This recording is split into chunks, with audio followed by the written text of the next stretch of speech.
بسم الله الرحمن الرحيم. مدحوينياشي هوري دلكا صاحبادي walaalahey madaxweyne Cali Mahdi Maxamed, madaxweyne Shariif Sheekh Ahmed, madaxweyne Xasan Sheekh Maxamuud, duubabka beesha Mudullood ee goobta fadhiya kuwa maqan oo hogaaminaya Imaam Maxamed Yuusuf Cali Imaam iyo xubnaha kale oo dhan wasiirada heer federaal kuwii hore iyo kuwa hadda xilalka hayaba madaxweynaha dowlad goboleedka Hirshabeelle mudane Dr. Maxamed Cabdiwaare wasiirada dowlad goboleedka Hirshabeelle iyo intii kale joogta gabdhaha sharafta leh ee beelweynta Mudullood ee goobta fadhiya iyo inta daawanaysaba ganacsatada sharafta leh culamaa u diinka dhalinyarada barbaarta gaashaaman iyo suugaanta inta noo tirisay ama noo tiri doonta bahda saxaafadda ciidamada amniga saraakiisha qaranka iyo intaanan xusin magacooda السلام عليكم ورحمة الله وبركاته. كما تجين قدوميها قبل كأهنا دوغا مقالة مدن محمد عمر محمد فلش إيو قدوميها شي هوري سوق بتحل كقبل كبنادر دوغا مقالة أو أفضل الكير مدن حاج علي وقاس عبد الله. سلام كدب وجهرين وحنو مهد علينا يا أنتي عرسي أبو شيء سودا دهيسي شركان Wadatashiga Beesha Mudullood maanta furmay meel kasto ay joogan dibadda iyo dalka gudihiisaba waxay u sameeyeen beesha ay ka abtirsadaan dhaxal taariikh dhali doona waxaan rajaynaynaa inay shirkan ka soo baxaan qodobo wax ka tara aayaha beesha iyo kuwa ummadda Soomaaliyeedba waxaan filayaa beeshan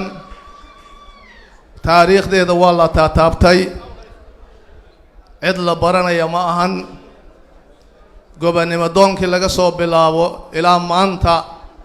baal dahab ay ugu jirtaa ummadda Soomaaliyeed markhaatiina ka yihiin waxaa la xusay inay sababtu sidaas tahay inta soo hogaamisay xilalka qaranka laga soo bilaabo الله نحيسته مدحوينه آدم عبد العثمان وأبال مرين سومالي أي أبال مرين يسي كنا ترين يسي إن يهين داد قاضي كره مسؤولية دومة الصوماليات مدن يالي مروين هوس مركان وسود دادجنو قرن كي سوماليات مركون نجا بربري أو دجالة دي سكية دعين oo Soomaaliya kala firxatay Mudullood iyo walaalahood magaalada Muqdisho gobolka Banaadir waa anfici waayay kaligood waxay arki waayeen qurux iyo sharaf iyo karaamo Soomaaliyeed inta joogtay ee fadhida goobta oo hoggaanka haysa markaas oo ugu horeeya madaxweyne Cali Mahdi iyo garbihiisii iyo intii joogtayba beeshani waa beesha jeebkeeda kharashka ka urursatay diyaaradaha kireysatay gobolada Soomaaliyeed mid uga degtay ee soo urursan Soomaalida kala farxata waagaas anigoo dhalinyar ayaan boorso iyo makiinad u waday ayaan u garaacayay dokumentiga heshiiska lagu galayay sharafkaas ayay ku mutaysatay beeshu in xilalka Soomaaliyeed la siiyo hadalada halka ka yeeray oo macnaha leh waxaan ka soo qaadanayaa tiro iyo tayo dadkeena meel kasto joogan waxa la yiraahdaa qoom yar oo abaabulan wuxuu ka awood badan yahay kana wax qabsi badan yahay qoom tiro badan oo kala daadsan oo abaabulnay maxaa ka iman kara marka qoomka magacaas leh ee taariikhda Soomaaliyeed ku jira oo abaabulan macnaha ku jira Soomaaliya ay noqon karto dawlad awood badan oo soo ceshata magac iyo karaamada ay ku leedahay qaaradda Afrika iyo caalamka hadday nagu filan tahay beelnimo mudane Cali Mahdi iyo maamulkiisii diyaarada inta kirayno Soomaali ma raadinin waxaan u raadinaynay inaan aasaas iyo saldhig u nahay qarannimada Soomaaliyeed beelaha Soomaaliyeedna magac iyo maamuusan ku dhexleenahay wayna hayaan mahadaas intooda aan caasigan ahayn sidaas darteed waxaan uga jeedaa hadalkaas oo dhan dawladda maanta jirta meesha ay ka timid iyo siday ku timid waa ka dhergantihiin maskax ayaa gashay dhiig wiilal ayaa galay iyo gabdho xoolo ayaa galay in Soomaaliya dib u hanato dawladnimo saldhig ayayna u tahay beesha Mudullood sidaas darteed wax alla waxaan haminayno oo qurux iyo sharaf ah oo Soomaalinimo ah hal yaan la iloobin inay ku salaysan yihiin dawladnimo haddayna dawladnimo jira quruxdan iyo sharafkaanba ma fariisaneen maanta aan aaminsanahay marka dawladnimada in lagu dadaalo waa waajibna wada saaran Soomaali kastana saaran waxaan taageerayaa oo aan hoosta ka xariiqayaa midnimada beeshan inay wax weyn u tariko u doonto dadka qowmiyadda iyo qaranka Soomaaliyeedba waxaan taageerayaa dawladda Soomaaliyeed maanta jirta ee maanta halka fariinta looga dirayay madaxweyne Maxamed Cabdullaahi Farmaajo inuu saxiixo qaraarka 13 xubnood lagu siiyay aqalka sare gobolka Banaadir waxaan filayaa waxay ku timid shaqo waxay ku timid halgan waxay ku timid maskax waxay ku timid hogaamin sidaas daraadeed hay'adihii qaranka ee golaha shacabka ee aqalka sare iyo madaxweynahaba waa uga mahad celinaynaa waana uga fadhinaa inay dhameystiraan sida la soo jeediyay waxaa noo dhiman maqaamkii Muqdisho ee caasimadda Soomaaliyeed waxaa noo dhiman oo laga dhawaajinaya ajandaha in dawlad goboleed Banaadir la dhiso oo ay hoggaan u tahay beeshan dawlad goboleedyada dhismahooda waxa way arag ku ahaa hogaamiyana ku ahaa mudane Xasan Sheekh Maxamuud wuxuu og yahay kulligeena ognahay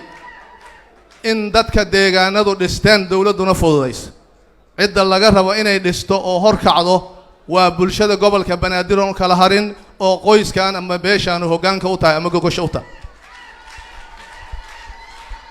dawladda heerarkeeda kala duwan waxa uga aadanna waajib ay ku tahay inay dowrkeeda cayaarto hadday ay rabto inay sharaf iyo magac ku raagto ama isku bedesho waa aaminsanahay inay naga buuxaan musharaxiin u tartamaysa xilalka qaranka mustaqbalka iyo haddaba laakiin ningeedu buuxaya gari u go'daayay Soomaalidu tiraade haddayna Mudullood quruxdan dibadda ee gudaha ku lahayn waxa xilalka faraha badan ee maanta la tiriye la siiyama ah shakhsiyaadka aan nahay ee waa magaca beeshan sidaas darteed Soomaaliya xoog iyo qoray waa ka soo daashay waxa maanta lagu tartamayaa siyaasad iyo sharci waxaana xero u ah dastuurka kumeel gaarka ah ee qaranka Soomaaliyeed sidaas darteed haddii mandaydka dawladdaani dhamaatay xildhibaanadu iyo anaga afguubaadsi noo akhrin iyagu inta baarlamaanka tagaan ha yiraahdaan hana la kala diro ee doorasho la aado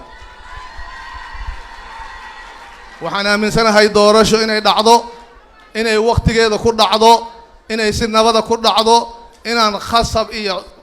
lagu wadin sharci jabin iyo dastuurka tegid laakiin waxaan iyadana hoosta ka xariiqayaa in isbeddelku ku yimaado sidoo ku imaan jiro waad ogtihiin kuma imaan karo si ka duwan kuma imaan karo aniga raba xildhibaan ducaale wuxuu yiri 4 sano aan iska sii joogo anigu buu raba laakiin waa in shacbigu siiyo ee ma aha inuu asugu xoog nagu haysto aad iyo aad aan ugu hambalyeynaya hadalkaas inuu ka soo yeero wakiilada noogu jira golayaasha qaranka mudane aliya marwooyin wax badan ayaa naga buuxa laakiin duhurkiina waa la joogaa وأنا لا يقدم بيا لكن وحن كسوف ختمة يا هالشيء هذا مدحوين وارع وأنا وذا سامي وحن ربا مركه إن أنا لا صعبين ولا فرحين ولا قسلين إلى لقى حرية يديك أنا ده بيش أنا ولا ده إيه كوا سومالي كلام إسكول ماله إسبتال ماله جدت في عن ماله عيال ماله إن أنا مركه ترى تيا حوق حوله أغون شيء عنه وحبة تريميس وعلى ربا إن أنا كومنت دنو إن أنا عنك جيس إنه هو جاميننا إن ديجانا ده نلاقي حرية عدو هايستا وحق درده كو هايستا وبابين عدد كان وقدام بنتي وحن ربائنا أنو مهد عليو مؤسسة معالي نور إيه جامية هذا خليف عبد القادر معالي نور إيه أنت قربيه سكوه هذا جوجوشان غروح ده بدن نور دكتاي ومداني سكنتاي مددار ندبوه هشيسين كصودا حوضي يا أيان وقوم هاد علينا وقوم همبلينا وحنا رجينا إن إلهي وقول يا شرف كسي والسلام عليكم ورحمة الله وبركاته.